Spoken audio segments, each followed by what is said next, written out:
Hi, it's Nika from Fabulously Creative, and today I will be working in my traveler's notebook. I am doing a double spread using this beautiful paper. It's from the Paige Evans Garden Shop collection, and I chose it because it's not a super bright color. It kind of has like a muddy undertone to it, and this collection can be used for spring or fall. Like it has florals, but it also has leaves and things. But I chose this collection basically because it wasn't super bright, but it does have those stripes. I wanted it to kind of look like wallpaper, and I am going to go ahead and work inside my traveler's notebook. I am to the end and it's kind of bulky. And if you can see, I didn't like the pages are trimmed so you can kind of see the white border from the notebook, and that way if I want to kind of hang things off the edge of the actual paper I can, but it makes less bulk in the staple seam of the book. And I cut these letters from actual cork. I had some really old, like a really old piece of cork in my craft room, and I just die cut those, and I am using a glue pen to glue them down. Now this cork, it was very, I don't know, it's very fragile. It tears very easily. And I'm not sure if it's just because my piece of cork is old or if it's just the nature of cork. I did have to cut some of them a few times, but I went ahead and forwarded through me putting those letters down. It did take me a long time to get those letters. Now I am just tying a piece of string. So those letters are made out of cork, and the picture is from my craft room wall. I have this big cork board in my craft room / office, and this big cork board is kind of changing the way I plan. And my cork board is kind of hung from a ribbon. I have a ribbon to stabilize the board. You can't see it in this picture. So I wanted the spread to kind of look the same, like I had a ribbon, a piece of string holding up this picture, kind of like a cork board on a wall. Not sure if I'm explaining that correctly, but yes, it is taking me forever to tie this ribbon. I'm not the best at making bows, so I kind of got a decent, somewhat decent bow, and I am going to go with it. And this is something different I'm trying. I'm not sure if this is going to stay, because it is a traveler's notebook. It's not going in a pocket. Like if this was going in a pocket, this would be perfect. I would be certain that, the bow is not going to untie or go anywhere. And I started to add a brad like in the center of the bow to hold it still, but I don't know, it didn't work. It was too bulky, and it wasn't really sticking down to the page because the knot on here is pretty big. So I added some of that glue on back of the knot, and I did add a good bit of the glue. The knot is kind of saturated, so it's actually wet. And I'm hoping it'll just, everything, like the string and everything, will just kind of dry in place. And there I go. I put that enamel dot in the center. It wasn't really working, and I knew it was going to fall off. It wasn't helping the bow stay in place.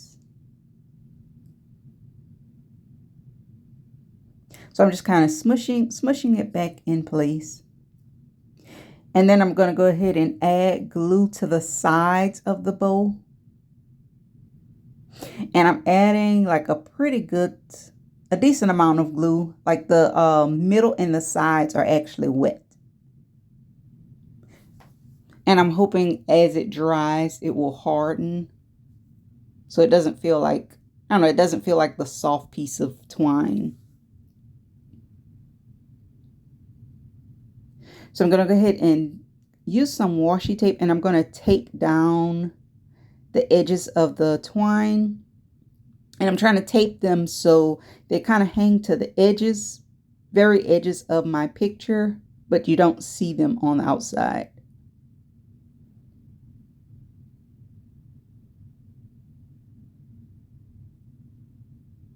So I'm kind of going to tape them almost on an angle. I'm going to put a little piece of washi on each side. And I did have to move it a few times to get it in the perfect spot to where it wouldn't show underneath the picture. And I do have to move that right side a few times. Because like I want it to extend out pretty far, but you still can't see it.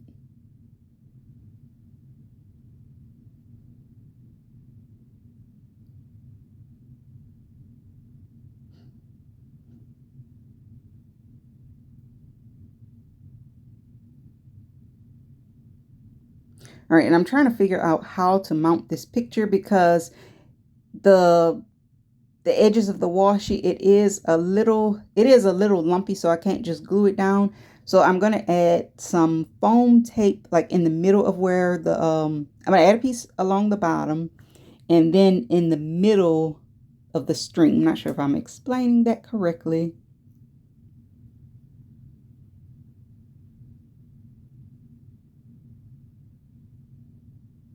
And I am not one of those people who don't like bulk in my traveler's notebook. It doesn't mind. I think it adds character to the notebook when you're finished and it's all chunky. And that's kind of the reasons I don't just determine how many spreads. Like when it's too chunky, I stop. And sometimes I have a few pages left at the end and I'll just glue those pages together if it's too chunky to the point that it's going to fall apart. But I kind of like a chunky traveler's notebook. And I just kind of tie a ribbon around them to close them.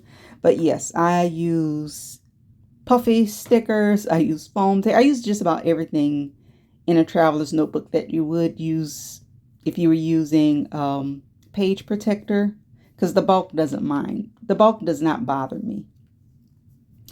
And I did have to add, okay, so the foam tape, I added a piece in the middle and then another piece on the edge. So the foam tape is not directly touching where the twine is. And that way it lays flat, like it lays flat, but it has a little dimension. And it really did turn out like, a picture that's hanging on the wall.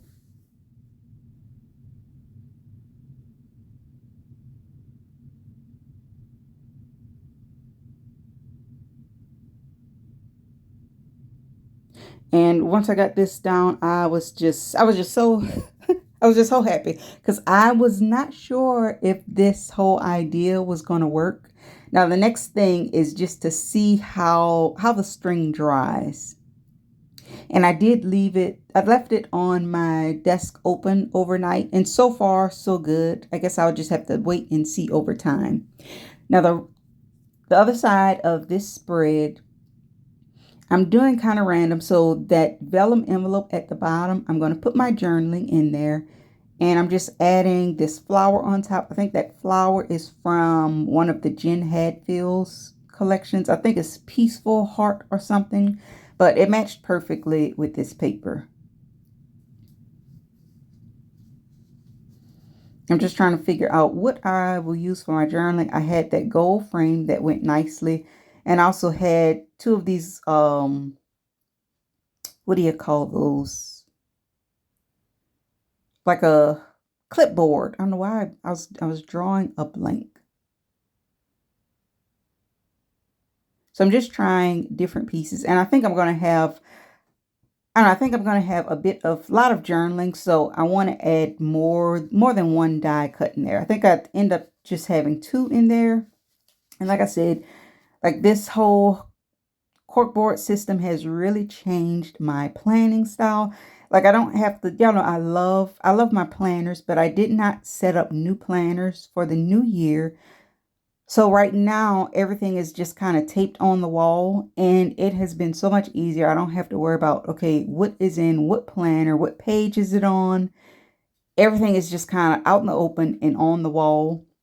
So I am kind of getting used to this system, and once I get a feel for it, then I will set up my new planners.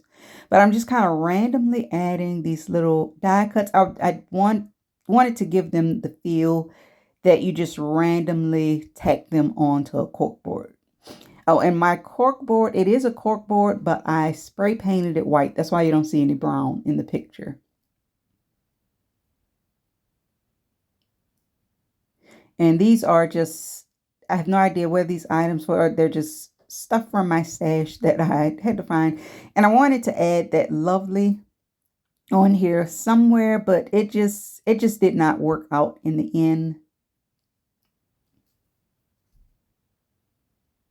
And I'm just testing to see how it closes and if my bow if my bow stays intact. And so far it stays intact, but I am just showing you how I add journaling to my die cuts. Like for a lot of my pages, I just use a die cut. I don't use actual, I don't know, I can do journaling on the back of anything. And I have this very old stamp. It has these little dotted lines. So I'm adding some washi tape like around the places that I don't want ink. And I'm one of those people who I don't write straight if there are no lines. So first I tried the marker. I use these markers sometimes, but it's an alcohol marker and it's very old. So this one was a bit too dry. And then I went back in with my stamp pad and that worked really good. And that is pretty much it for this layout. I hope you enjoyed this process. This is one of my favorites in this book so far. It may be the last one I can fit in there. But as always, don't forget to like, comment, and subscribe. And stay tuned for more process videos.